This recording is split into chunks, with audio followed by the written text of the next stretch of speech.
Let's read and know the Bible together. Big lessons for little hearts. In Leviticus 11, God gave Moses and Aaron a long list of food laws for his people. These rules weren't about dieting, they were about holiness. God wanted Israel to live differently from the nations around them. First, the land animals. If it had a split hoof and chewed the cud, it was clean.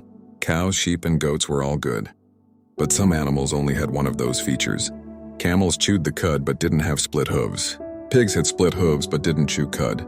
Rabbits and hyraxes chewed food but not properly. God said, don't eat them. Don't even touch their dead bodies.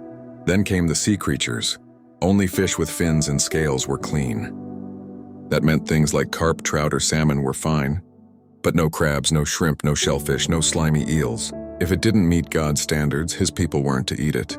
Then the birds. Certain birds were forbidden.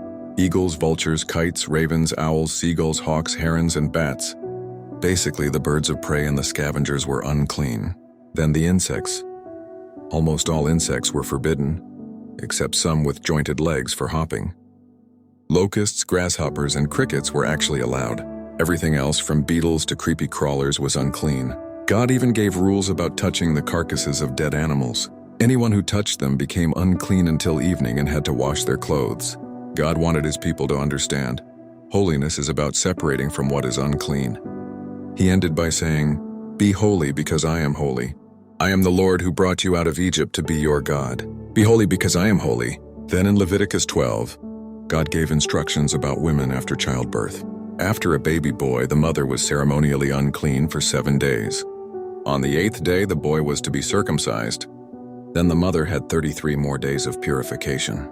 If she gave birth to a girl, the time was doubled. 2 weeks unclean plus 66 days of purification.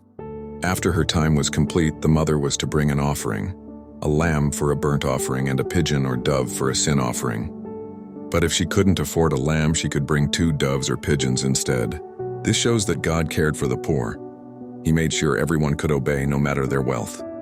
God's people were called to be holy in everything, what they ate, how they lived, and how they raised their families. Holiness isn't only for the temple, it's for daily life. Next time we'll see God's detailed rules about skin diseases, clothes, and houses, and how his people were cleansed in Leviticus 13 and 14. Stay tuned.